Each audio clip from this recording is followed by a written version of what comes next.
خوش آمدید. آج ہم 2025 کے عالمی منظرنامے پر ایک گہری نظر ڈال رہے ہیں. جی. ہمارے سامنے مختلف ذرائع ہیں، جیسے خبروں کے تجزیے، رجحانات کی رپورٹس اور کچھ کیا کہتے ہیں ٹیکنیکل پیشن گوئیاں بھی. مقصد یہ سمجھنا ہے کہ دنیا آخر جا کدھر رہی ہے، وہ کون سی بڑی تبدیلیاں ہیں جو آنے والے وقت کو شیپ کر رہی ہیں، خاص طور پر ایسے وقت میں جب ذرائع کے مطابق سرد جنگ کے خاتمے کے بعد سے دنیا اتنی غیر یقینی پہلے کبھی محسوس نہیں ہوئی. یہ غیر یقینی صورتحال واقعی نمایاں ہے. ایسا لگتا ہے کہ 2025 میں یہ جغرافیائی و سیاسی کشیدگیاں، پھر معاشی چیلنجز اور ٹیکنالوجی کی یہ جو تیز رفتار پیش رفت ہے، یہ سب مل کر عالمی سطح پر بڑی تبدیلیوں کا باعث بن رہی ہیں. جی. تو ہماری کوشش ہوگی کہ ان تمام معلومات سے اہم نکات نکال کر ایک واضح تصویر پیش کر سکیں. تو آئیے دیکھتے ہیں کہ 2025 کی دنیا کیسی نظر آ رہی ہے. اچھا، تو سب سے پہلے عالمی سیاست کا جائزہ لیتے ہیں. ایک بات جو بار بار سامنے آ رہی ہے وہ یہ ہے کہ دنیا تیزی سے ایک کثیر قطبی نظام یعنی ملٹی پولر سسٹم کی طرف بڑھ رہی ہے. جی. اس کا کیا مطلب ہے؟ بنیادی طور پہ یہ کہ اب طاقت صرف ایک یا دو مراکز کے پاس نہیں رہی، بلکہ کئی ممالک عالمی سطح پر اثر و رسوخ حاصل کر رہے ہیں. صحیح. جس سے مغربی بالادستی وہ کم ہو رہی ہے. اس سارے منظرنامے میں امریکہ کا کردار خاص طور پر ٹرمپ کی ممکنہ قیادت میں بہت اہم لگتا ہے. ہاں بالکل. ان کی پہلے امریکہ پالیسی، اس کے حوالے سے اتحادیوں اور مخالفین دونوں کے ذہنوں میں سوالات ہیں. بالکل. اور یہ صورتحال میرا خیال ہے کہ جغرافیائی اور سیاسی اتحادوں کی ممکنہ دوبارہ تشکیل کا باعث بن سکتی ہے. کشیدگی میں اضافہ، حتیٰ کہ کچھ تجزیہ کار تو یہ بھی کہتے ہیں کہ جوہری پھیلاؤ کے امکان کو بھی رد نہیں کیا جا سکتا. اور دیکھیں، امریکہ اور چین کے تعلقات یہ اس نئی کثیر قطبی دنیا میں شاید سب سے اہم اسٹریٹجک عنصر ہوں گے. ٹرمپ کی جانب سے وہ جو بھاری محصولات یعنی ٹیرفز عائد کرنے کی دھمکی ہے، ہاں، وہ تجارتی جنگ والی بات. جی، وہ عالمی تجارتی جنگ کو مزید شدید کر سکتی ہے. کئی ذرائع اس بات پر زور دے رہے ہیں کہ قومی سلامتی کا تصور جو ہے وہ اب عالمی تجارت اور سرمایہ کاری کے فیصلوں پر حاوی ہوتا جا رہا ہے. یہ بہت دلچسپ نقطہ ہے. ایک طرف تو امریکہ کی ممکنہ تجارتی پابندیوں کا ذکر ہے، تو دوسری طرف ہم دیکھ رہے ہیں کہ چینی کمپنیاں وہ میکسیکو سے لے کر ہنگری تک فیکٹریاں لگا رہی ہیں. جی ہاں. کیا یہ ان ممکنہ رکاوٹوں سے بچنے کی پیشگی کوشش ہے؟ یہ تو ایک طرح کی معاشی شطرنج لگتی ہے جو عالمی سطح پر کھیلی جا رہی ہے. بالکل. مقصد شاید یہ ہے کہ عالمی سپلائی چین میں اپنی پوزیشن محفوظ رکھیں اور وہ جو عالمی جنوب ہے، گلوبل ساؤتھ، اس کی نئی منڈیوں تک رسائی حاصل کریں.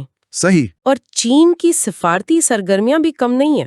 ستمبر میں وہ جو یوم فتح کی پریڈ ہونی ہے، جس میں روس، شمالی کوریا، ایران اور میانمار کے رہنماؤں کی شرکت متوقع ہے.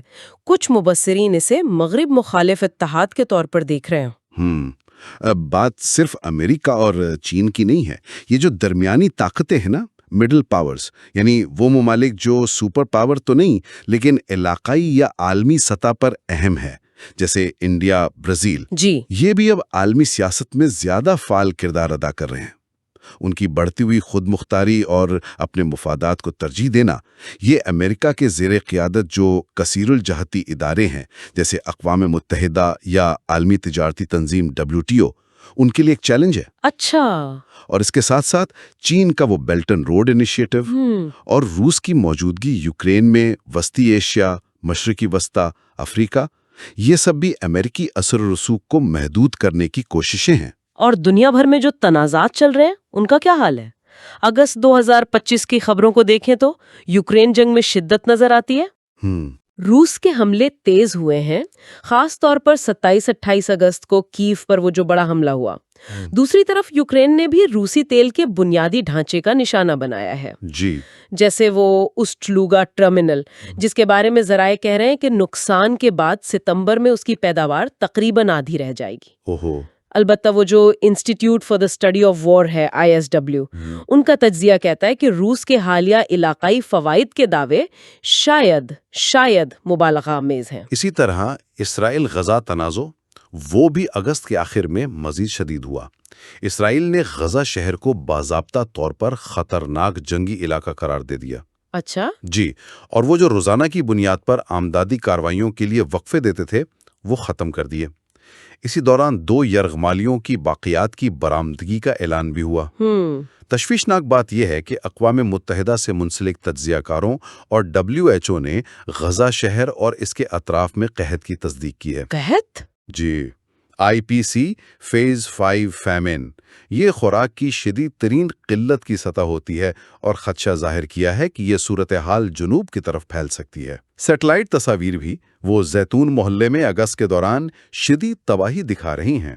ان کھلے تنازعات کے علاوہ ایک اور رجحان جس کا ذرائع بار بار ذکر کر رہے ہیں وہ ہے گرے زون ایگریشن کا عروج۔ یہ کیا چیز ہے؟ گرے زون ایگریشن، دیکھیں جی، اس سے مراد ایسی مہاندانہ کارروائیاں ہیں جو کھلی جنگ کے زمرے میں تو نہیں آتی لیکن نقصان دہ ہوتی ہیں۔ اچھا، اور ان کی واضح طور پر تعریف کرنا یا ان کا مقابلہ کرنا مشکل ہوتا ہے۔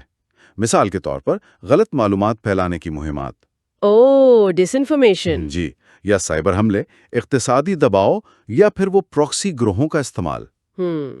اور ٹیکنالوجی کی ترقی نے، خاص طور پر AI اور سائبر صلاحیتوں میں اضافے نے ان گرے زون خطرات کو مزید بڑھا دیا ہے۔ ان کی پیشگوئی اور روک تھام وہ زیادہ مشکل ہو گئی ہے۔ یہ روایتی اور غیر روایتی خطرات کا ایک پیچیدہ سا مرکب ہے جس سے ممالک کو نمٹنا پڑ رہا ہے۔ یہ سیاسی اور سیکیورٹی چیلنجز یہ لامحالہ عالمی معیشت پر بھی اثر انداز ہو رہے ہوں گے۔ بالکل۔ ذرائع بتا رہے ہیں کہ 2025 میں بھی دنیا کووڈ-19 کے وہ جو طویل مدتی اثرات ہیں، افراط زر کا دباؤ اور سپلائی چین میں آنے والی تبدیلیاں، ان سے نپٹنا پڑ رہا ہے۔ جی ہاں، خاص طور پر مرکزی بینکوں کے فیصلے جیسے سود کی شرحوں میں رد و بدل یہ عالمی مالیاتی نظام میں غیر یقینی صورتحال پیدا کر سکتے ہیں۔ آپ نے صحیح نشاندہی کی۔ مغربی معیشتوں کو خاص طور پر نئے چیلنجز کا سامنا ہے۔ وہ جو بڑھتا ہوا خسارہ ہے اسے کم کرنے کے لیے یا تو ٹیکس بڑھائیں، یا سرکاری اخراجات میں کمی کریں، یا پھر معاشی ترقی کو تیز کریں۔ ان کے درمیان توازن قائم کرنا مشکل ہو رہا ہے۔ اور دفاعی بجٹ کا بھی دباؤ ہوگا؟ جی بالکل، کئی ممالک پر دفاعی بجٹ بڑھانے کا دباؤ بھی ہے۔ امریکہ میں، جیسا ہم نے پہلے ذکر کیا، ٹرمپ کی ممکنہ پالیسیاں، خاص طور پر وہ بھاری درآمدی محصولات، وہ نہ صرف عالمی تجارت کو متاثر کر سکتی ہیں بلکہ خود امریکی معیشت کی ترقی میں رکاوٹ ڈال سکتی ہیں اور افراط زر کو بھی دوبارہ بھڑکا سکتی ہیں۔ تیل کی قیمتوں میں بھی اتار چڑھاؤ جاری ہے۔ جولائی 2025 کے آخر میں برینٹ کروڈ $72 اور WTI $69 فی بیرل سے اوپر تھا۔ ایک اور معاشی پہلو جس پر ذرائع روشنی ڈال رہے ہیں وہ سبز توانائی کی طرف منتقلی ہے۔ ماحولیات کے لیے تو یہ ضروری ہے، لیکن اس کے فوری اقتصادی نتائج بھی ہیں، جیسے روایتی صنعتوں میں ملازمتوں کا خاتمہ یا نئی ٹیکنالوجی اپنانے میں رکاوٹیں۔ جی، کیا یہ چیزیں بھی کچھ علاقوں میں سماجی بے چینی اور عدم استحکام کا باعث بن سکتی ہیں؟ یقیناً، یہ اقتصادی منتقلی کا ایک لازمی لیکن انتہائی حساس پہلو ہے۔ پالیسی سازوں کے لیے یہ ایک بڑا چیلنج ہے کہ وہ ماحولیاتی اہداف حاصل کرنے کے ساتھ ساتھ اس منتقلی کے سماجی اور سیاسی اثرات کو کیسے منظم کرتے ہیں تاکہ لوگوں کی زندگیوں پر منفی اثرات کم سے کم ہوں۔ بالکل، بالکل۔ اچھا، معیشت سے ہٹ کر ٹیکنالوجی کی دنیا میں بھی 2025 ایک طوفانی سال لگتا ہے۔ مصنوعی ذہانت یعنی AI، اس کی ترقی تو جیسے ہر چیز پر چھا رہی ہے۔ ہاں، واقعی۔ ذرائع بتا رہے ہیں کہ AI اب کاروبار، تفریح، میڈیا، صحت، یہاں تک کہ ہماری ذاتی زندگیوں میں بھی اور گہرائی تک آ جائے گی۔ ایک خاص رجحان اشتراکی نظام یعنی کولیبریٹو سسٹمز کا ہے، جی، جہاں مختلف خصوصی AI ایجنٹس انسانوں کی رہنمائی میں مل کر پیچیدہ کام کریں گے۔ ہاں، یہ تصور بہت دلچسپ ہے۔ اسے آپ جنرل کانٹریکٹر AI کہہ سکتے ہیں۔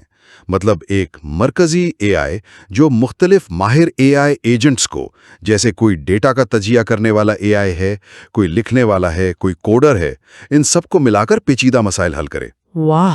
نیورون ایکسپرٹ کی ایک رپورٹ خاص طور پر صحت، تعلیم اور مالیات جیسے شعبوں میں ایسے ملٹی ایجنٹ سسٹمز کے اہم کردار کی پیشگوئی کرتی ہے۔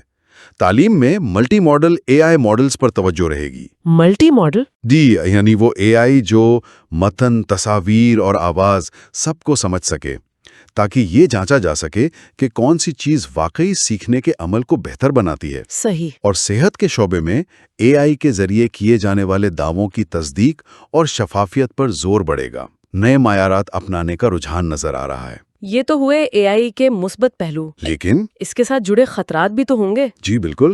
جنریٹو اے آئی جو نیا مواد بنا سکتا ہے، اس سے زیادہ پیچیدہ قسم کی دھوکہ دہی، فراڈ اور ڈیپ فیکس، خاص طور پر آڈیو ڈیپ فیکس، یہ ممکن ہو سکتے ہیں؟ یہ تو کافی پریشان کن بات ہے۔ ہاں، یہ ایک بڑا چیلنج ہے۔ آواز قلم کی رپورٹ 2025 کے لیے چند اور اہم ٹیکنالوجی رجحانات کی نشاندہی کرتی ہے، جیسے 6G نیٹ ورکس کی آمد۔ 6G؟ جی، میٹاورس اور VR کا مزید پھیلاؤ، خودکار گاڑیوں میں پیش رفت، بایوٹیک اور جینیٹک انجینئرنگ، روبوٹکس اور آٹومیشن، بلاک چین اور کرپٹو کرنسی کا ارتقاء، کوانٹم کمپیوٹنگ کے عملی استعمال کی طرف قدم اور سمارٹ شہروں کی ترقی۔ یہ فہرست تو بہت لمبی ہے۔ واقعی ٹیکنالوجی کی رفتار بہت تیز ہے۔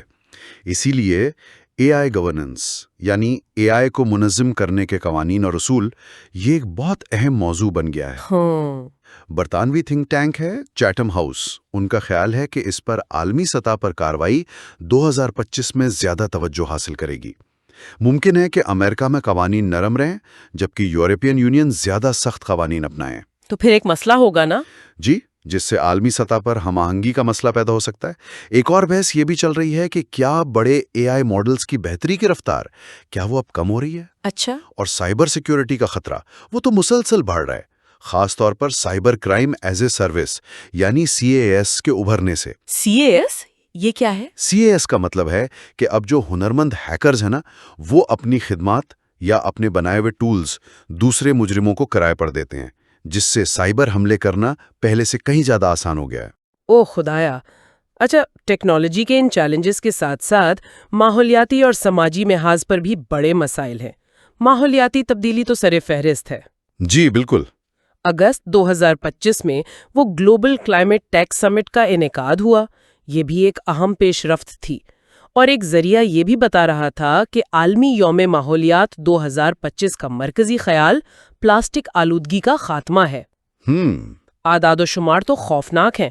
ہر سال 400 ملین ٹن سے زیادہ پلاسٹک پیدا ہوتا ہے، جو نہ صرف سمندری حیات اور ماحولیاتی نظام کو تباہ کر رہا ہے، بلکہ وہ مائکرو پلاسٹک کی شکل میں انسانی صحت کے لیے بھی خطرہ بن رہا ہے۔ یہ بہت بڑا چیلنج ہے۔ اس سے نمٹنے کے لیے ایک کثیر جہتی حکمت عملی درکار ہے۔ پالیسی سازی، جیسے پلاسٹک کے استعمال پر پابندیاں یا ٹیکس۔ جی۔ صنعتی سطح پر تبدیلی، یعنی متبادل ماحول دوست مواد تیار کرنا اور استعمال کرنا، اور عوامی شعور بیداری، تاکہ لوگ پلاسٹک کا استعمال کم کریں اور ری سائیکلنگ کو اپنائیں۔ یہ سب اقوام متحدہ کے وہ جو پائیدار ترقیاتی اہداف ہیں SDGs، ان سے بھی جڑا ہوا ہے۔ صحیح۔ اور پلاسٹک کے علاوہ دیگر ماحولیاتی مسائل جیسے سمندر کی سطح کا بڑھنا، شدید موسمی واقعات، مثلاً اگست 2025 میں یورپ میں وہ جو جنگلات کی آگ لگی، ہاں سنا تھا، اور بحر اوقیانوس میں بننے والا وہ طاقتور سمندری طوفان ایرن، یہ سب بھی عالمی توجہ کا مرکز رہے۔ اچھا، سماجی سطح پر آئیں تو سوشل میڈیا کا کردار بہت دلچسپ اور کیا کہیں متضاد سا نظر آتا ہے۔ جی بالکل۔ نوائے وقت کا ایک مضمون تھا، وہ اس کی افادیت کو تسلیم کرتا ہے کہ یہ ابلاغ، معلومات اور تفریح کا بڑا ذریعہ ہے، لیکن ساتھ ہی یہ غلط معلومات، ڈس انفارمیشن، بےہودگی پھیلانے اور ذہنی صحت پر منفی اثرات مرتب کرنے کا بھی باعث بن رہا ہے۔ ان اثرات میں بے چینی، ڈپریشن، نیند کی خرابی اور سائبر بولنگ جیسے مسائل شامل ہیں۔ مضمون میں پاکستان کا حوالہ بھی تھا، جہاں سوشل میڈیا کے مواد پر لاہور ہائی کورٹ میں ایک پٹیشن بھی دائر کی گئی ہے۔ یہ واقعی ایک دو دھاری تلوار ہے۔ دلچسپ بات یہ ہے کہ اسی ماحول میں اگست 2025 کے ٹرینڈنگ موضوعات میں #NoScreenSundays جیسا چیلنج بھی شامل تھا۔ اچھا،